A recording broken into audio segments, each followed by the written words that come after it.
ఈరోజు మనం 10th మ్యాథ్స్లో పాలినామియల్స్ చాప్టర్లో గ్రాఫ్ ప్రాబ్లమ్ చూద్దాం.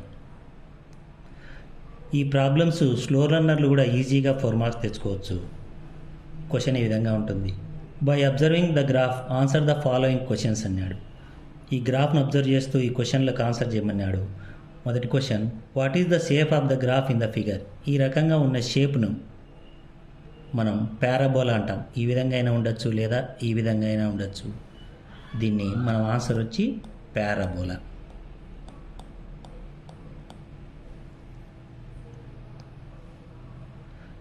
ఇట్లా ఈ రకంగా కానీ ఈ విధంగా కానీ లేదా ఈ విధంగా కానీ ఇట్లా ఉన్నా కూడా ఇది పారాబోలానే, కానీ తక్కువగా అడిగేది ఇది.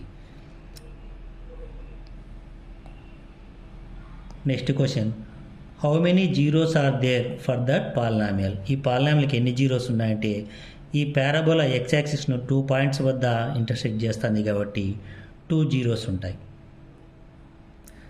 Right the zeros of the polynomial. Next question, ఇది ఈ పారాబోలా ఎక్స్ యాక్సిస్ను -2 వద్ద మరియు 3 వద్ద ఇంటర్సెక్ట్ చేస్తుంది కాబట్టి ఆన్సర్ వచ్చి -2 and 3. Next question, find the product of the zeros of the polynomial. వచ్చి మనకు ఇచ్చిన జీరోస్ వీటి యొక్క ప్రోడక్ట్ అంటే -2 × 3 అంటే -6 అవుతుంది.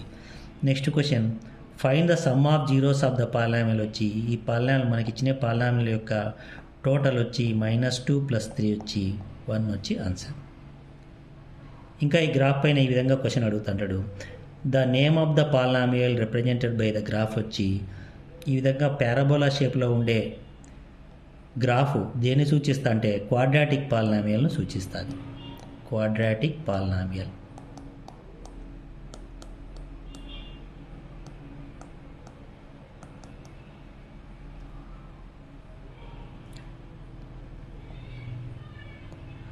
ఒకవేళ మనకు ఇట్లా లైన్ ఇచ్చినాడు అనుకోండి, ఏదో ఒక లైను, ఇది దేని ఏ పాలినామియల్ను సూచిస్తుంది అంటే లీనియర్ పాలినామియల్ను సూచిస్తుంది.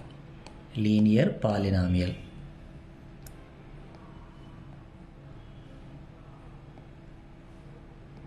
ఒకవేళ కర్వ్ ఈ రకంగా ఇట్లా ఇచ్చినాడు అనుకోండి, ఇది ఏ పాలినామియల్ను సూచిస్తుంది అంటే క్యూబిక్ పాలినామియల్ను సూచిస్తుంది. Cubic polynomial. నెక్స్ట్ క్వశ్చన్ వచ్చి right the coordinates of the points wear the graph intersect the X axis. ఒక్కోసారి పాయింట్స్ అడుగుతాడు. పాయింట్స్ అడిగితే ఈ పారాబోలా వచ్చి ఎక్స్ యాక్సిస్ను -2 వద్ద 3 వద్ద ఇంటర్సెక్ట్ చేస్తుంది కాబట్టి ఆ పాయింట్స్ వచ్చి -2, 0 అండ్ 3, 0. నెక్స్ట్ క్వశ్చన్ చూడండి, what is the name of the polynomial in the graph. వచ్చి ఈ పాలినామియల్ యొక్క నేమ్ వచ్చి క్వాడ్రాటిక్ పాలినామియల్. ఈ క్వాడ్రాటిక్ ముందు క్వశ్చన్లోనే చెప్పినాం క్వాడ్రాటిక్ పాలినామియల్. షేప్ అయితే పారాబోలా, పాలినామియల్ నేమ్ అయితే quadratic polynomial. Quadratic polynomial. How many zeros it has అన్నాడు. ఇది ఎక్స్ యాక్సిస్ను 1 పాయింట్ వద్ద ఇంటర్సెక్ట్ చేస్తున్నప్పటికీ దీని షేప్ వచ్చి పారాబోలా కాబట్టి దీనికి 2 జీరోస్ ఉంటాయి. ఆన్సర్ వచ్చి 2. Right the zeros of polynomial. వచ్చి 2 జీరోస్ ఉంటాయి, అవి కూడా ఈక్వల్ కాబట్టి 2 and 2.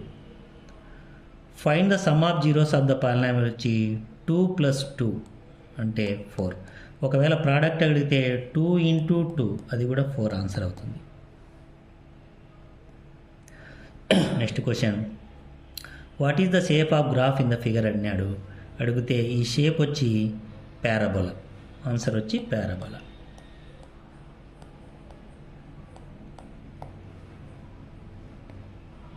Right the zeros of the polynomial. వచ్చి ఈ పాలినామియల్ ఎక్స్ యాక్సిస్ను 0 వద్ద 4 వద్ద ఇంటర్సెక్ట్ అవుతుంది కాబట్టి జీరోస్ వచ్చి ఏంటంటే 0, 4. Find the sum of the zeros of the polynomial అంటే సమ్ వచ్చి 0 + 4 అంటే 4. Find the product of zeros of the polynomial. వచ్చి 0 × 4 అంటే 0. ఈ విధంగా ఈ ప్రాబ్లమ్స్ చాలా ఈజీగా ఉంటాయి. ఇవి ఖచ్చితంగా ప్రతి సంవత్సరం అడుగుతాడు ఈ క్వశ్చన్స్.